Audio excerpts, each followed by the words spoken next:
A very pleasant day to you and welcome to the news on Niger Delta Television, reaching you live from our studios in central Yenagoa. I am George Ameli.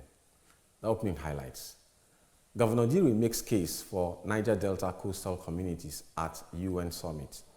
Bayelsa State House of Assembly to investigate lingering cancellation of teachers' appointments. Plus, NDTV News staff celebrates head of department as she clocks another year. Details of the news. Governor of Bayelsa State, Senator Doye Diri, has again taken his campaign against environmental degradation and the impact of climate change on communities in the Niger Delta to the international arena. The Bayelsa State Governor on Monday advocated for the imposition of sanctions on polluters of the environment, as well as the establishment of a fund to compensate communities negatively affected by climate change in the region. Governor Diri, who stated this while delivering a keynote address on the first day of a four-day maiden Deltas Unite Summit of the United Nations Convention on Conserving of River Deltas, UNCCRD, at the Asian Institute of Technology in Bangkok, Thailand, said there was need for joint action by the international community to protect the world's deltas due to climate-induced environmental changes. He stated that coastal communities in Bayelsa State and elsewhere in the Niger Delta region of Nigeria were increasingly threatened by coastal erosion, oil pollution, and environmental degradation. Diri, who is also chair of the UNCCRD Governance Committee, noted that the time to act was now in order to stem the devastating effects of climate change and the threats to the world's deltas, lamenting that the extent of devastations was either grossly underreported or ignored. Governor Diri recalled a major oil spill incident on November 1, 2021 in Bayelsa State. He further stated that in 2018, the state government set up the Bayelsa State Oil and Environmental Commission, which conducted a scientific study detailed in its report, An Environmental Genocide, counting the environmental cost of oil in Bayelsa State. The Bayelsa helmsman noted that coastal communities in the state on the banks of the Atlantic Ocean were equally facing threats from coastal erosion, ocean surge, and salt water encroachment from rising high sea levels. He listed some of the communities to include Age, Orobiri, Bilabiri, Amatu, and Agoro in the Kerema local government area. Others are Ezetu, Fropa, Kuluama in southern Niger local government area, as well as Odioma, Opoma, Akasa, Twombras, Sangana, among others in Brass local government area. Diri commended the United Nations through its former resident and humanitarian coordinator in Nigeria, Mr. Matthias Schmale, which rendered assistance to the state during the devastating 2022 floods, coming at a time the federal government neglected the states. A new law to extend the retirement age of teachers in primary and secondary schools in Bayelsa State to 65 years has been signed by Governor Doye Diri. Governor Diri signed the law following the recent passage of the Harmonized Retirement Age for Teachers Bill 2025 by the State House of Assembly.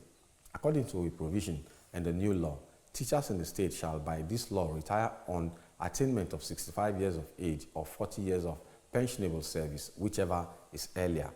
The implication of this law is that the public service rules or any legislation or regulation enforced in the state that requires a person to retire from the public service at 60 years of age or 35 years of service shall not apply to teachers in Bayelsa State.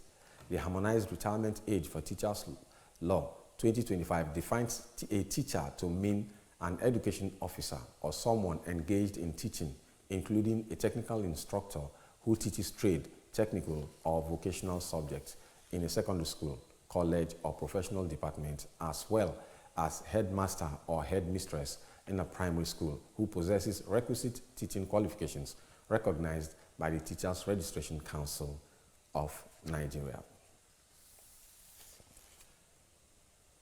The Bayelsa State House of Assembly has assured protesting teachers that they will investigate the lingering issues bordering on the cancellation of their appointments and come up with a resolution in the interest of peace and educational development in the state.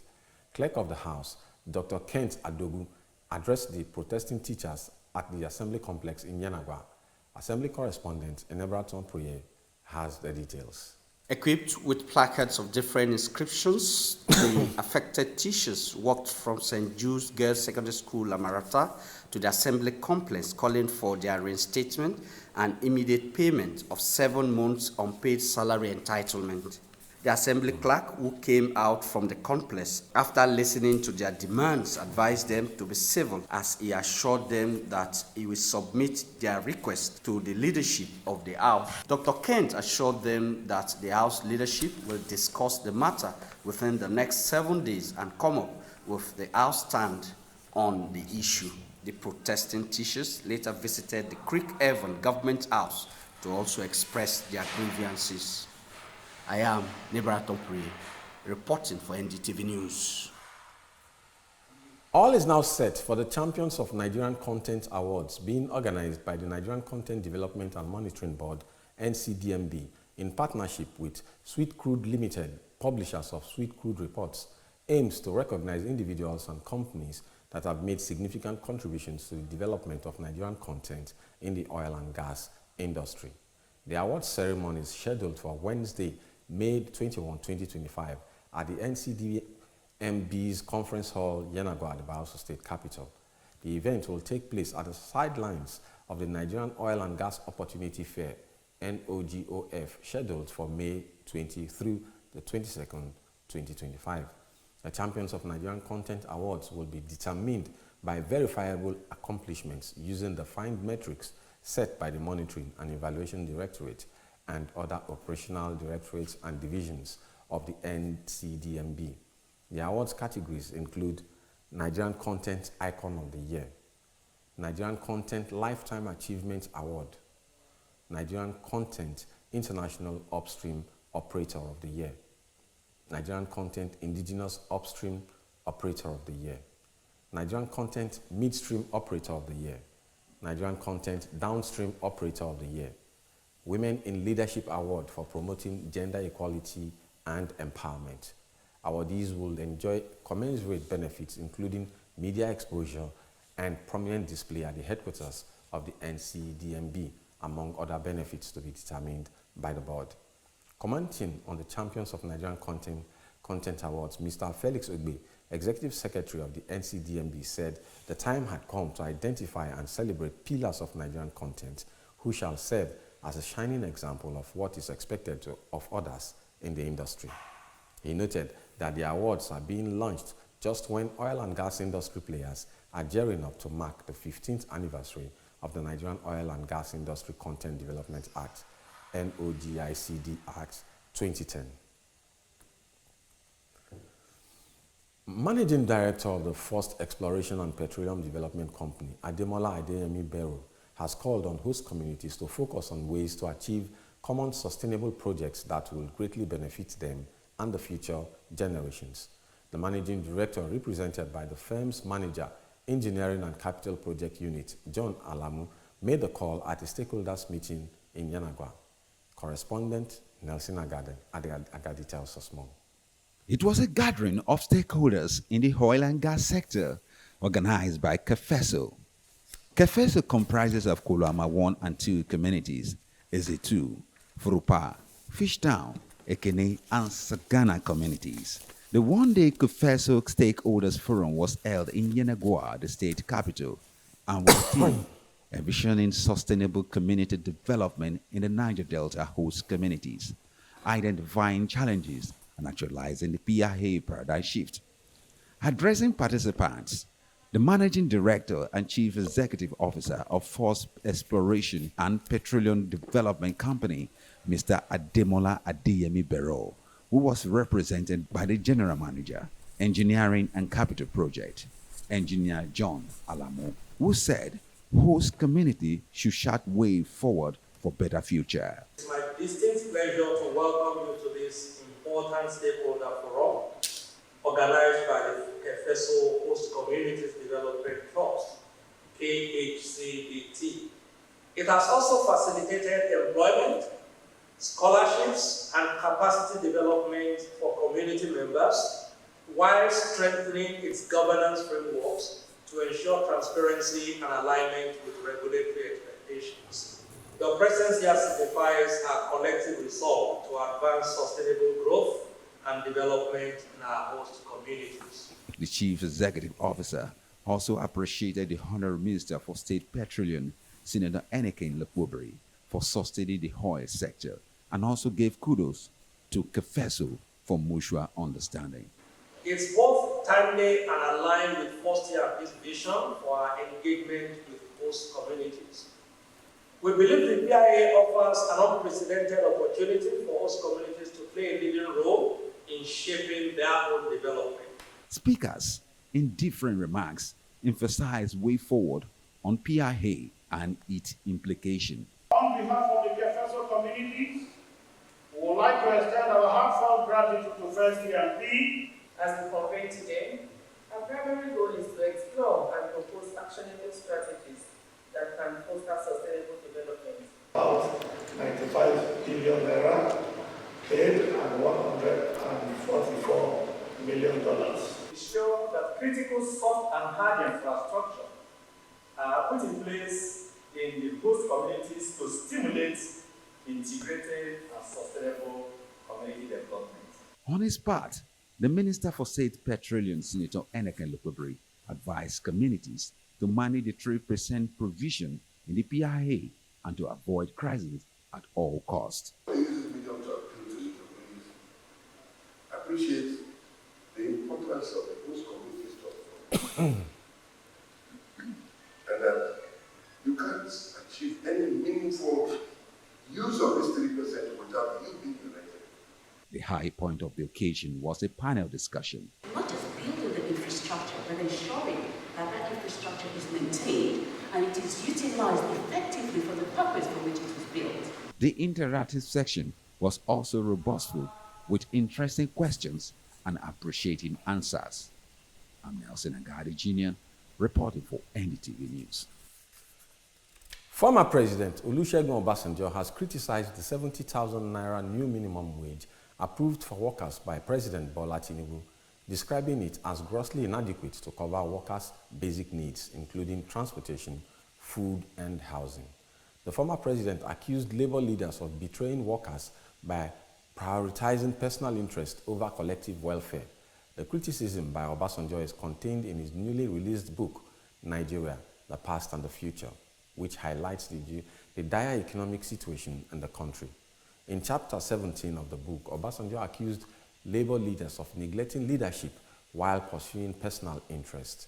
While acknowledging that anyone has the right to pursue politics, Obasanjo argued that it was unethical for labor leaders to use their unions as platforms for political advancement, as it creates a conflict of interest. He proposed a law requiring labor leaders to wait at least 5 years after leaving office before participating in politics. On July 29, 2024, Tinubu signed the 70,000 naira minimum wage into law after negotiations with organized labor and the private sector were finalized on July 18, 2024. This concluded months-long talks in which Tinubu reduced labor's initial 250,000 naira demand to 70,000 naira. Before this, the country's minimum wage stood at 33,000 naira, signed into law by former President Muhammadu Buhari on April 2019. Should you just be joining us, you're watching the news on Niger Delta Television. On the headlines so far, Governor Diri makes case for Niger Delta coastal communities at a UN summit. Bayelsa State House of Assembly to investigate lingering cancellation of teachers' appointments. Still to come in the news, NDTV News staff celebrates head of department as she clocks another year. Details of this and other stories after the break. Please stay with us. Welcome to Niger Delta Television News and Current Affairs Department at the NSE Cody Media Complex, here in Yanagua, Bayelsa State. One of NDTV's traditional objectives is to disseminate information with renewed vigor. We build teamwork for accountability, efficiency, and accuracy. Our community reports, eyewitness accounts, current affairs discussions are detailed and competitive. As NDTV reporters, undiluted report is our goal. We gather the news and bring it to you just as it is. Our cameras are poised to get in the story behind the story in an in-depth news report. Our new digital equipment are top-notch with clearer visuals and audio. NDTV is repositioned to serve you better. Join us on the news every day at 7 a.m., 12 p.m., and our major bulletin at 7:30 p.m. on Channel 25 UHF. NDTV, crystallizing the vision. You're welcome back. The Rivers State House of Assembly has served a notice of alleged misconduct against Governor Siminalayi Fubara and his deputy, Professor Ngozi Odu, marking the process to impeach them. 26 members of the Rivers Assembly raised the allegation in a notice sent to the Speaker, Martin Amaewhule, and obtained by Newspoint Nigeria. They said the action was in compliance with Section 188 of the Constitution of the Federal Republic of Nigeria, 1999, as amended, and other extant laws. The lawmakers accused Fubara, among other things, reckless and unconstitutional expenditure of public funds, hindering or obstructing the Rivers State House of Assembly, which is another arm of the government, and the appointment of persons to occupy offices, positions in the Rivers State government without allowing for the requirements of screening and confirmation. Other accusations against the Rivers governor include the seizure of salaries, allowances, and funds standing to the credit of the legitimate Rivers State House of Assembly and the seizure of the salary of the clerk of the Rivers State House of Assembly, Emeka Amadi. Upon receipt of the notice, Amaewhule forwarded the same to Governor Fubara and said the allegation was raised by not less than 1/3 of the membership of the Rivers State House of Assembly. In his reaction to the latest development, the Commissioner of Information and Communication, Joe Johnson, said only a rethink will save Rivers State and its people. In a lengthy statement, Johnson said it was a common knowledge that members of the State House of Assembly have, by their actions, refused to allow the governor to fully implement the judgment of the Supreme Court on the long-drawn political and legal battle that has lingered since after the ill-fated attempt to impeach him on October 30, 2023. It was an exciting moment as the News and Current Affairs staff surprised the head of department, Mrs. Ebiakpo Ojeke Ajere, with a birthday chant. Some who spoke said her tireless work and nurturing spirit has made her a beloved mother figure to many. Correspondent Victor Jepuye has the details. Happy birthday to you. Happy birthday, happy birthday, happy birthday to you. In a congratulatory mood, the NDTV staff gathered to celebrate Mrs. Ebiakpo Ojeke Adere's birthday, showering her with good wishes and joy as she marked her special occasion. The atmosphere was filled with happiness and love. The man we are celebrating today is a wonderful person. She is a good person and worth celebrating. To her because she is a very special person to us in this newsroom and entire NDTV. The staff showered her with well wishes and heartfelt prayers, seeking God's continued guidance and blessings for a long and fulfilling life. It's a person that you can emulate so many things from. She loves hard work and she loves person being truthful. So those two tools or those two things made me to believe in her. I wish her more blessings, more favor, and more sound health as she celebrates this year's birthday. She's a good person. She don't joke with her staff. She knows how to take care of her staff. Her dedication and consistent support for both them and the organization were highly praised. And when I first came here, she welcomed me with open arms and made me feel like family. And every other person here is very amazing, and she did that. I'm so grateful to God for adding another year to her life, and I'm just saying happy birthday to her. She has been a part founder in the Niger Delta Television, in the newsroom. We join all our well-wishers, we join all our supporters. As our staff, we say congratulations and happy birthday to her. As a remarkable woman, dedicated to her duties, she received commendations for her beauty and was described as ever young. Beacon of hope for us that we look up to her for our advice. Sincerely speaking, I want to be like her because she don't look her age. We pray that God will continue to keep her in good health and happiness. Today is my birthday, it's a special day. I'm grateful to God for the gift of life. I thank you for what God has made me to see this day. Indeed, I'm grateful and appreciative. I thank you all for the joyful songs, the birthday songs. Dear Pre Victor, reporting for NDTV News. Many happy returns, pretty woman. Moving on.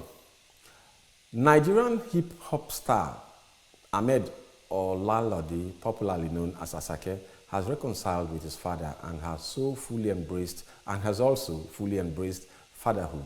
For details of this report and more in entertainment news, let's join Mayowa Akadi. Nigerian hip-hop star Ahmed Olalode, popularly known as Asake, has reconciled with his father, Fatai Odunsin. This follows Mr. Odunsin's recent claim that Asake has neglected him since his health began deteriorating in 2022, and that it's been long since he last saw him. However, in a new video on Sunday, 16th March 2025, Mr. Odunsin confirmed that Asake has now contacted him. He also stated that they have sorted all their problems and are no longer fighting, noting that the artist has promised to cover his medical expenses and also buy him a house.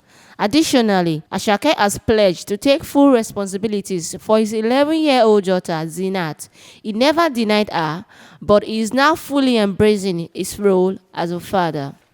The Economic and Financial Crimes Commission, EFCC in Kano, has arrested the popular TikTok star, Moja Ibrahim Kunya, for alleged naira abuse, citing her act of spraying money, which violates Nigerian law. A source from the commission confirmed that she is currently in custody. The EFCC is intensifying its effort against individuals who indiscriminately spray money at events like parties and celebrations. Recently, the EFCC arrested other TikTok influencers, including Halamin, G-Fresh, and Asha Idris, for similar cases. So far, neither the EFCC nor the legal representatives of the arrested individuals have issued official statements regarding these matters. Nigerian singer Balogun Afolabi Oluwalosei, popularly known as Seyi Vibes, honored his late mother's memory on Sunday, 16th March 2025, as it marked the second anniversary of her death. The singer took to his Instagram to share a heartfelt message expressing his deep sorrow.